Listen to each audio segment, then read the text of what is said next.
Welcome back, Wolfpack. Bulla here, and this is going to be Ttoah's. I hope I pronounced that correctly. Two T's makes it weird. First competitive battle, and this is where things get interesting because the opponent, that's a pretty hardcore standard team when you consider like a lot of competitive Wally, Stally kind of threat Pokemon. But then we're just going to see how this battle plays out. And remember, first time competitive, so this is where, you know, confidence and a lot of crazy things come in. So it's going to be Aerodactyl. Now, if that's a Mega Aerodactyl, don't know how he's going to do against that Rotom. Yeah, so you're going to want that switch out right there. And the Rotom Open, just very, very consistent, very reliable. And then we go into Lil Mac. You know what? I'm okay with that name. So, Will-O-Wisp going to be eaten up right there. And to a degree, this could be pretty sucky, depending on like what the goal is. So that's going to be a switch out of the Rotom and going into Iron Chef. Scizor. Now, I'm wondering if Scizor is a Pokemon you actually, well, actually, if it has a Lumberry, maybe it's a Pokemon you're okay with getting spored, but then it's going to be another spore threat potential.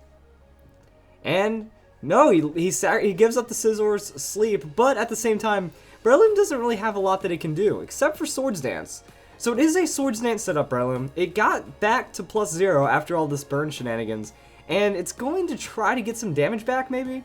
I don't know how effective that's going to be because burn, it's going to be pretty tough. So Lil Mac going to keep trying that climb, going to see if we can get a little bit of damage going. But at this point, you know, if the Scizor wakes up, that's just going to be a one-shot from the Bullet Punch. And the burn still ticks away. So Mach Punch going to come in, going to at least get that outspeed, a little bit of damage right there, and Scizor stays asleep. That switch into the Spore being pretty brutal, and the Mach Punch, it's at least going to land again. Actually, it's going to withdraw, so free damage potential, and that's going to go into the Sableye, except if it is stabilized. So Mach Punch going to be going to be blocked out right there. And is there anything else that can be done? No, the switch out right there, and I'm guessing Smogon rules, or else that's an easy double spore. So switching out of the Sableye, and then going to get that double switch force back into the asleep Scizor. I think Togekiss is in a pretty good situation against this. That is going to be the wake up. Pretty sure my full timer right there. Bullet Punch is going to be enough to not knock out. Oh, but the nasty plot. I think that reached just a little too far. Because I mean, if that's like Scarf with Flamethrower, that would have been one gone Scizor right there. So super effective, and yeah, Togekiss goes down by getting that double switch against it. And now we're going into the Aerodactyl once again. So Mega Aerodactyl has some plans right here, and it's going to come through. So Mega Aerodactyl, pretty frail Pokemon. Scizor wants to come in and really try to blow that thing up with the Bullet Punch.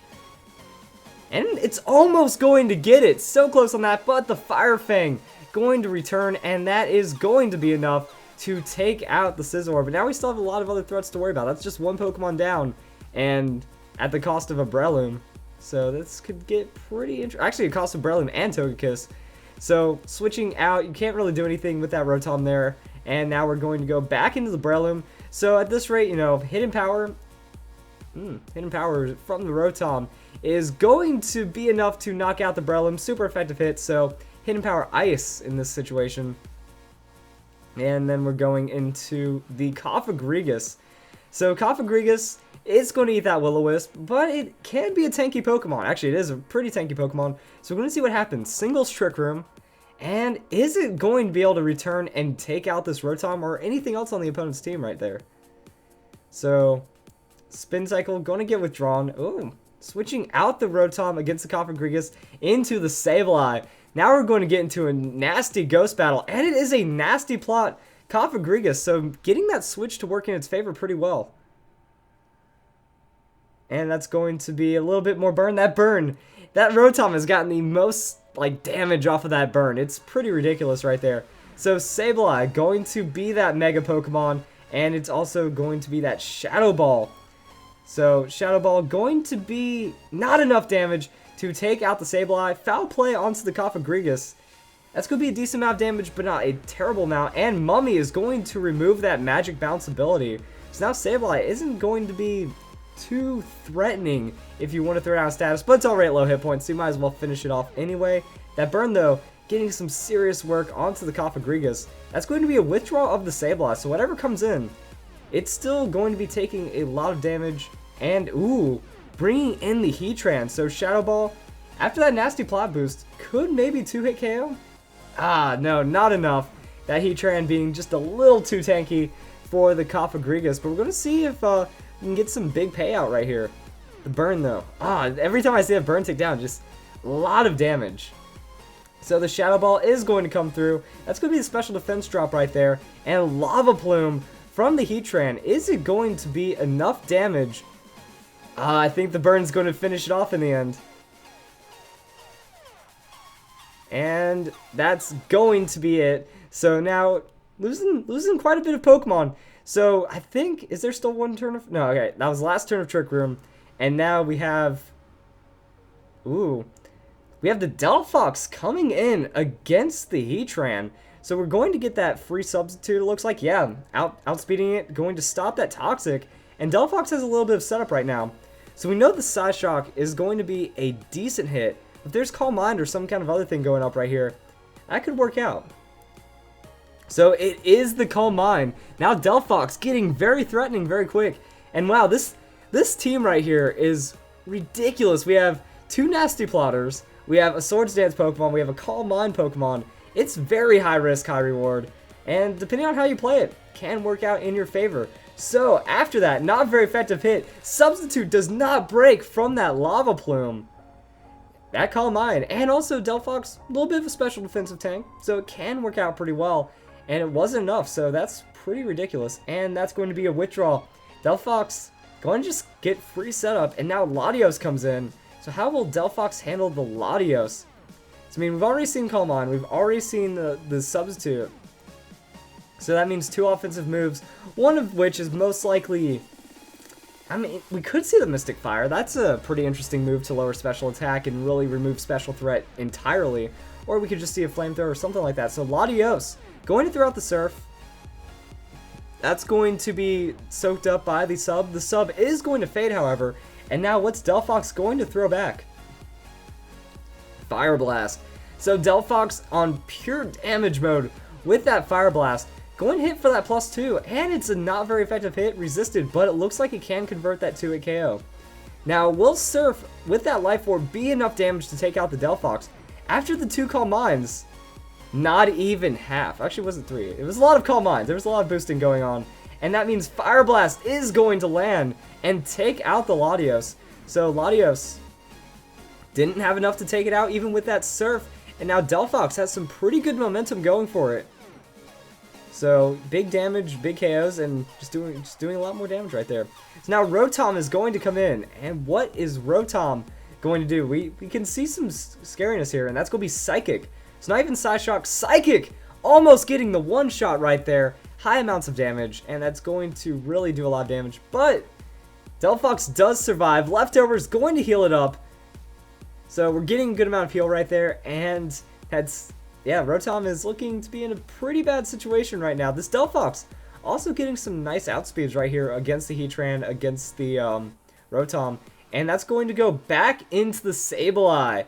So that's going to be a decent switch right there. But Spark saw right through it and went for the Fire Blast. So actually making that predictive play, and it's a risky play, but it's a good play. Because ideally, if he does switch out with that Rotom, you know, Rotom's going down to the Fire Blast anyway. It's too much damage for the Rotom to survive. If he went to Heatran, that could be a bad time, but overall, as long as the accuracy doesn't come through, that would have been a super effective hit onto the, actually, that would have been, yeah, that would have been, Excadrill, that was its name. That would have been a solid hit onto Excadrill, but Excadrill is going to find that outspeed and going to get down that super effective Earthquake for the KO. Now we're going to Elephant. So actually, when you look at it, the opponent is dealing with some really low health opponents. That, see the spin cycle right there? He's in a pretty quick range, so going to switch out, just fearing that Earthquake, but instead it's going to be a knockoff. So knockoff is going to take out the Rotom. Heatran is in a pretty bad situation. A lot of Pokemon are in a pretty bad situation right now, and we're going to see what this knockoff can do, or what the Earthquake can do. So Heatran's going to come in, it's going to get that outspeed, and that's going to be knockoff as well. So maybe, is this like... Now, I was thinking it might have been Choice Band knockoff, but that did not do a lot of damage at all. So there's the Ice Shard. And where's the Earthquake? I'm not seeing any Earthquake from the Donphan. So that's pretty interesting right there. And oh yeah, the burn is kind of reducing a lot of damage right here. But it looks like that's going to be Lava Plume and Lava Plume again. And that's going to not be enough. There's the Earthquake right there. So finally we see the Earthquake. All the prediction shenanigans didn't really matter too much.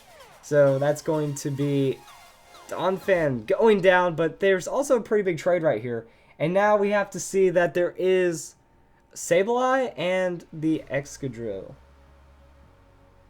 So that's going to be, again, oh, that's with the super low health Pokemon right there. And Aqua Tail. Will the Aqua Tail get the conversion, or will it be a Focus Sash? Oh my goodness, that's a super effective hit. That is going to be Excadrill going down.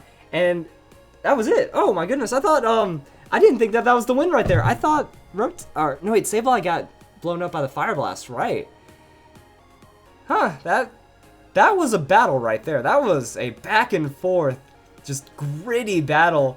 And there were some great plays. Like that Delphox did some work. The Coppergrigus threw up a little bit of disruption. I feel like besides playing the Togekiss and... Well, I think the Togekiss was just a little too greedy with that nasty plot. But that there was a lot of really good things. The Swords Dance Breloom, like this team, it just wants to set up and win with something. Like if Breloom gets 1 or 2 Swords Dance into a lot of Mach Punch, that's very threatening. There's a lot of priority on the team. And it had enough balance to take out a very strong team as well, with a little bit of prediction and outplay.